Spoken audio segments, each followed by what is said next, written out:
What's going on, family? I wanted to talk to you briefly about weaves and stringers. I'm actually going live on both platforms right now. I'm on YouTube and I'm on TikTok. And I wanted to talk about this because I had a few people ask me about this, and all of them say the same thing, fam. When is a weave needed or when is a stringer needed? And in my personal opinion, fam, I want to say that on structural, majority of the time on structural, you're going to be running stringer beads. Now, they will have you do, you might do a cap uphill like a one stringer and then you weave over top of that in the field. But majority of the times when you're in the field, you're going to be doing weaves when it's on piping. A lot of the structural wells I have seen, they want you to do stringer beads because stringers are stronger than weaves, depending on what is used on. So they did a weld test on weld.com, and on this weld test they did stringers and they did weaves, family. And the stringers was unbelievably stronger than the weaves was. Now, the weaves do pass the test. They did pass the test, but the stringers were stronger. Now, this was a structural thing that they did, so it wasn't piping. Now, when you do piping, weaving on pipe is doing your capping, doing that cover pass, that last pass that you need. That's normally what you're going to be doing. You're going to be doing that last pass. You'll be weaving that last one in. Or you'll fill it up with 60-10 sometime and cap it with a 70-18. Or you'll just do your root pass with a 60-10 and the rest of it will be with a 70-18. So it all depends on what you're working on. But I do want to say that majority of the times I have seen stringers, they've been on structural wells. Structural wells. Unless it was a 6G pipe well and you want stringers because the well is sagging. You don't want the well to sag. It looks better if you run stringers like that than you try to weave it out of that position because of the position that it's in. So, in my personal opinion, you can do weaves on structural, but I would prefer on the safe side just to run stringer beads. Our WPS and majority of the welding WPSs I see out here in the construction field, they want you to run stringer beads. I have even heard some construction companies and manufacturing companies say, we don't want no alligator welds. That's what they call them, real wide. Because some people tend to go wider than what they need to when they're weaving. Now, just for those who don't know, I want to give you a quick rule of thumb.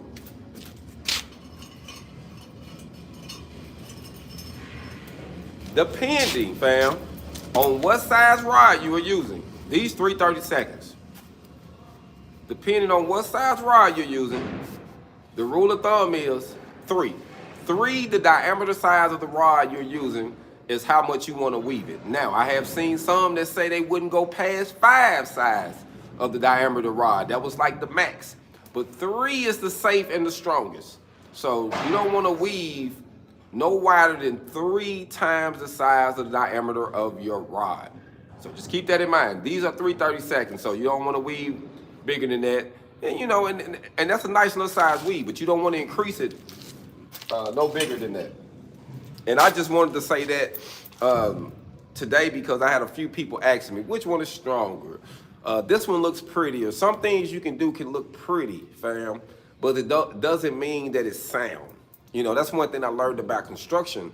I have seen some guys' wells out there that passed some x-ray tests, and it wasn't the prettiest well, but every one of their wells passed the x-ray test. No trash in it, it was clean, but it wasn't as prettiest. And then you got some that's real pretty. A lot of times when you in controlled environments and you got the opportunity to really floss, you can really do well. And then, when it comes to doing pipe and capping, that's like the last thing you ready to dive into is going to cap it out. You're going to do your thing. But a lot of times, family, it's just safer to keep it simple. So I'm not saying don't weave. I want y'all to learn it all. But on the safe side, if you are testing and it says we want, on that WPS, majority of them will say we want stringers. And then some places will say, hey, it's all based on the person at the end. But in my personal opinion, fam, I would say stringer it all the way out. But most definitely, you want to learn how to do weaves. You want to learn how to hesitate. You want to do weaves, especially if you're doing piping, because you're going to do that more on piping than structural. So in the weaving technique, you know, we can weave in structural, and you will see some clips that'll be weaved, but a lot of times it'll be 1, 2, 3 or 1, 2. You know, so just keep that in mind, fam. I just wanted to throw that out there. Today I was thinking about it, and I just wanted to give some input of those who want to say which one is stronger. So for the record, stringers are stronger than weaves, fam. For the record, stringers are stronger than weaves. So it's always better to stay safe, especially when you're testing, fam. So this is just a goal for those who are testing. When you're doing pipe welding, you know, doing the weave uphill, it's exceptional, ain't no problems. I need to get some pipe, fam. I need to get some pipe. Somebody donate me some pipe, I'll make a pipe welding video. I am a pipe welder, fam, but I don't have any pipe. All we have here is structural. Like, literally, that's all we have, fam.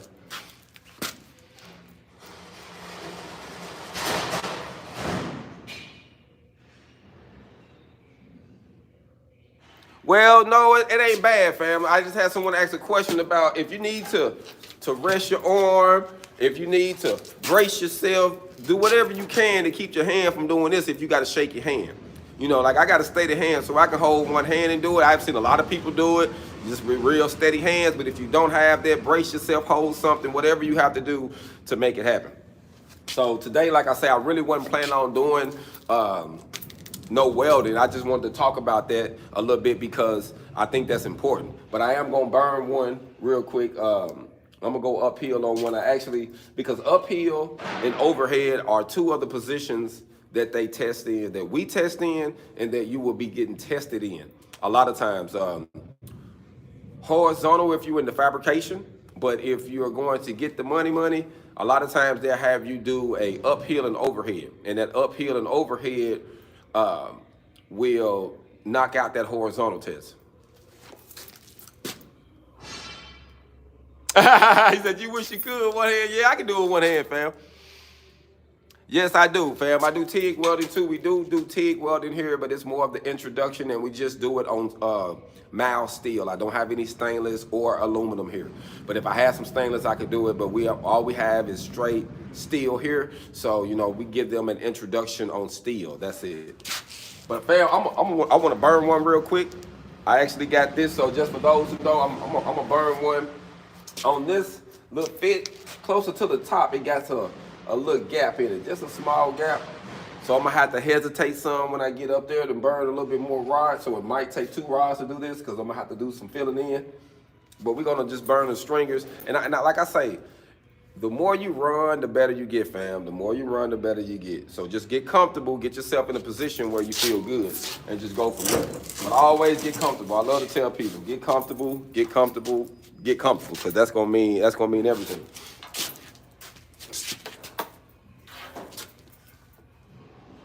I'm running 90 amps with a 332.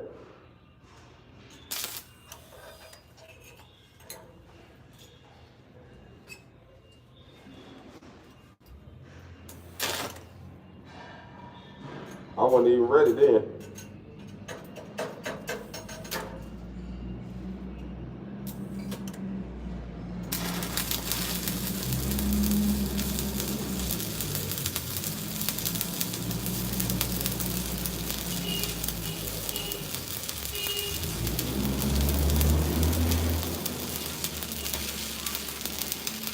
So I cleaned all the meal shell off of it. But you're going to have to pay attention as when you got a gap, you literally got to slow up your travel speed. A lot of people think that they can have a gap and they'll try to go the same speed that they was going when they didn't have one. But you literally have to slow down and allow it to fill up. That metal literally want to stay in there.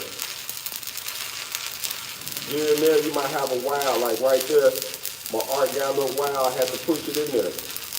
And that's fine. You got to remember, when you're doing a root pass, the main thing is you want to make sure you fill those You want to tie in those edges real good. And if you have any type of problem, anything go wrong, you're going to be fixing that, fam, when you do your hot pass.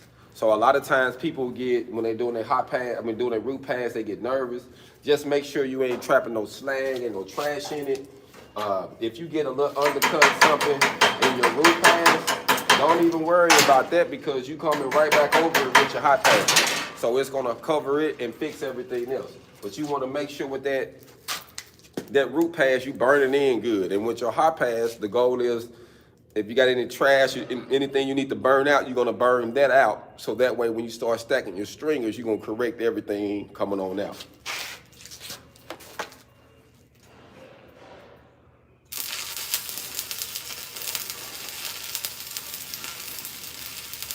Like I say, this one has a little gap in my, normally when I do a fit up, the goal is to keep it tight. But you know, sometimes when you're practicing, you just grab what you can grab and work with what you're working with. There ain't nothing wrong with that. Just remember to take your time. So if you miss anything, we can fix it.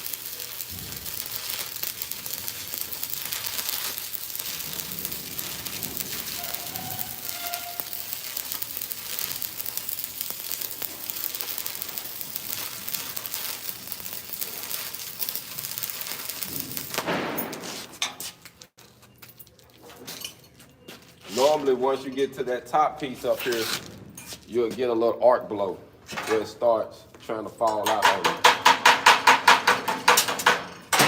But our goal with this one is just to make sure we fill it in. Like I said, I had a gap up there.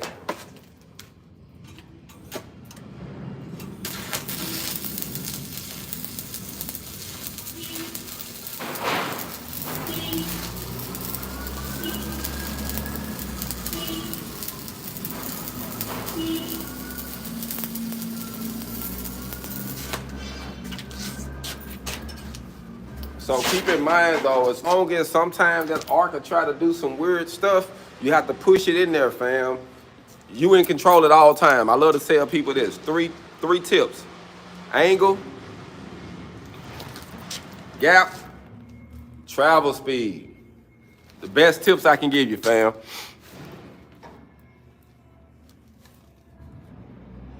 Yeah, some of them do. Some of them do make you do the two, 3, and 4 if they doing a lot of fabrication, especially if they doing fabrication a lot in the fixed horizontal position. They're gonna want you to do it like this.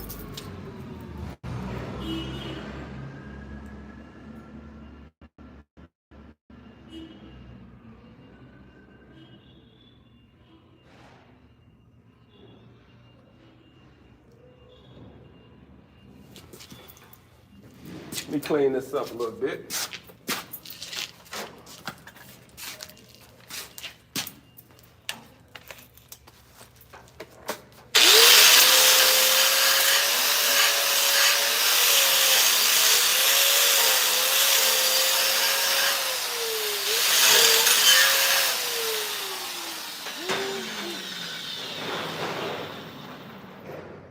Yeah, that turned out well. And I'm actually gonna be running stringers on this one, so I wanted to. That one turned out pretty good. So now I'm gonna run my stringers. So the main thing, fam, to make sure you clean it, you ain't got no slag in it. And like I say, if you do got a piece of undercut or anything, that's what you can fix when you start doing the rest of your passes.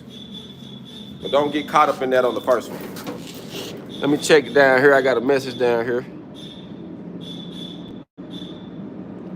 Fam, you can. What's up with it, fam? You can. Those who want to learn, fam, you starting right now. Like literally, once you start wanting to learn something, especially like welding, start wrapping your mind around the specifics. They got so many videos of random welding things, so you might not learn nothing like that. You want to be specific. You want to, you know, when you Googling things from YouTube and stuff, if you're working on the flat position and you're doing stick welding in the flat with a certain rod, Put that in your search. I'm welding with a 7018 and the flat position, and I'm a beginner. And you'll be surprised the type of videos that might pop up that'll really help you.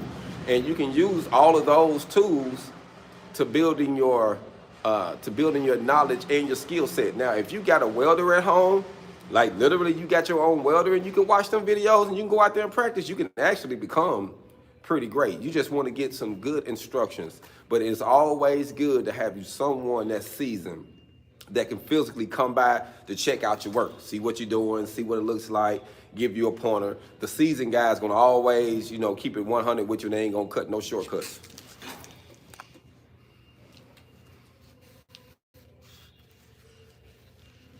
Okay, I'm glad you're going to school, fam. I'm glad. Like I say, the main goal, fam, is to start somewhere. You got to get started. No matter where you at, the hardest thing is getting started, fam. And make sure you don't step on your lead. I don't know, I do that sometimes. I get to going, I step on my lead, and I'm like, man, I have to move my hands. So always make sure you're good before you get started, fam.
You know what I see a lot of people do? My bad. They'll get short like this here, and they'll try to rush that last piece. Don't rush it.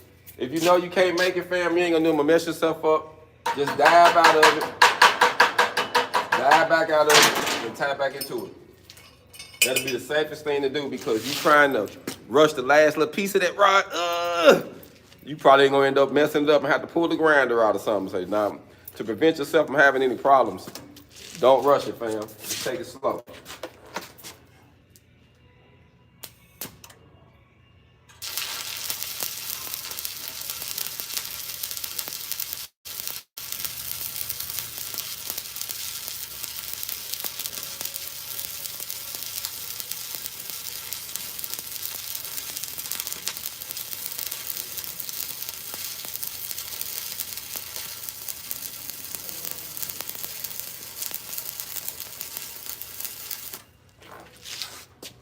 That wasn't bad.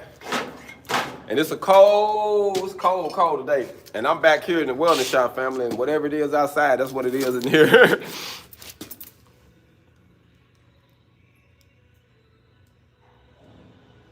I appreciate it, fam. Thanks for checking in with me, fam. I hope I say something that can really help someone out. Y'all can use it to improve your welding skills, fam. I'm using a 3/32 7018. Yes, it's cold out, fam. It's cold. I actually, and literally, fam, I actually say, hey, I'm gonna come back here today so I can warm up. I wanted to burn some.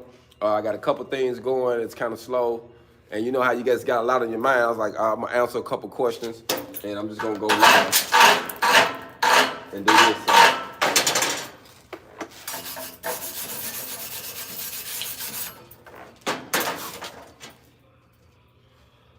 Yeah, that turned out pretty well. Turned out pretty well. I see a small little piece of undercut, just a small work where after I passed in. But that's allowed right there, that right there. You get, it's ironic that you get allowance, like when it comes to undercutting things, you got a 16th to an 1/8 inch allowance, and it depends on where it's located at. So every inspector is different. Keep it tight, fam. You want a 3/8 stick out on that MIG. I'm on Instagram as well. Your Welding Coach on Instagram for those who want to send me videos or photos and stuff like that.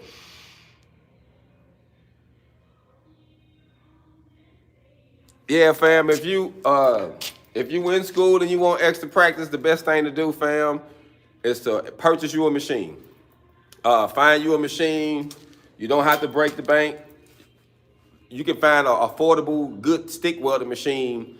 Craigslist, OfferUp, Facebook Market, whatever.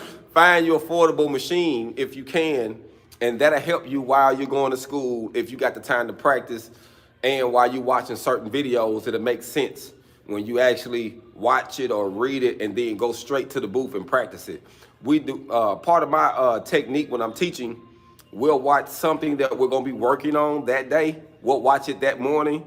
We'll watch it, talk about it, and then come straight to the booth and start working on that process. So that's how I teach, and it helps them remember it. You see it, you hear it, you do it. Those three things that you're doing, and normally you will get it once you do those three things.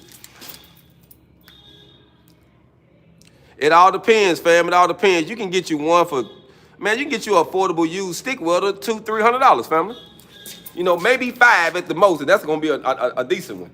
They got a lot of Tombstone. Lincoln got some Tombstone stick welders that's great. I like them. They some good stick welders. They burn pretty good.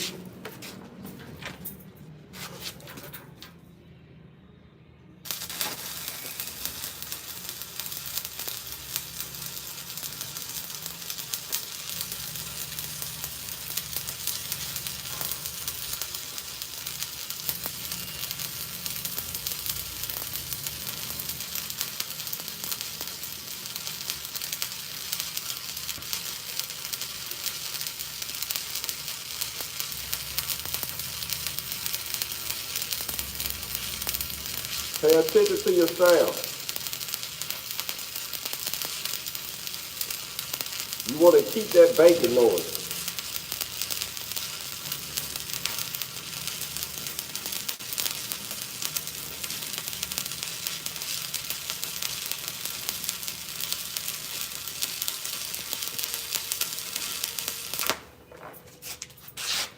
So, as a rule of thumb, if you're going and you're going to be doing stacking beads, keep in mind you don't want your tie-ins to be at the same spot, fam. You don't want your tie-ins all to be lined up in one area. You want to have tie-ins to stagger one another. So if you got one here, it's one there, one there, one here, one there, one here. You want to stagger them, and that makes the welds a lot stronger, fam. Makes the welds a lot stronger.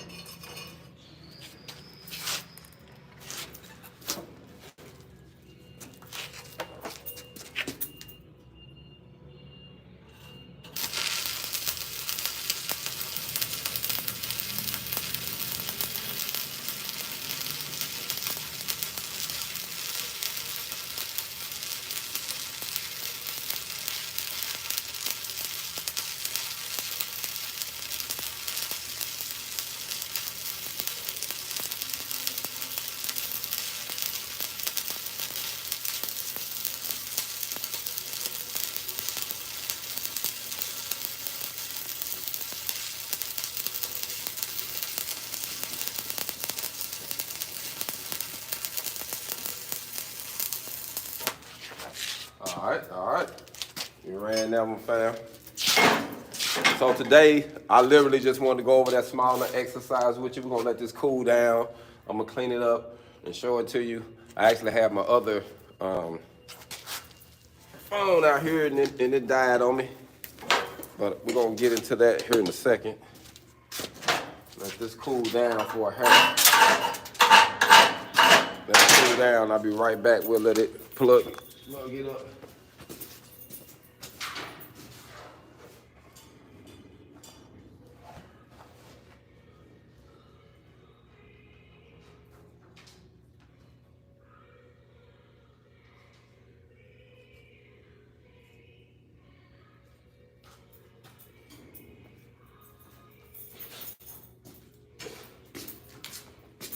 Then I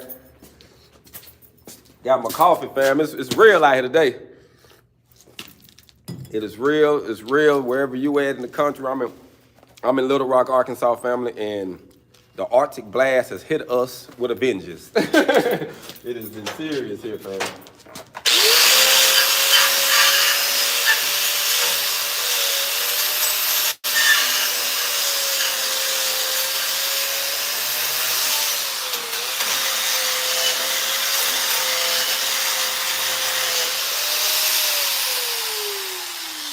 Let it cool down. Some more hair. It's still hot. I was burning it too. So I want you to be able to really see the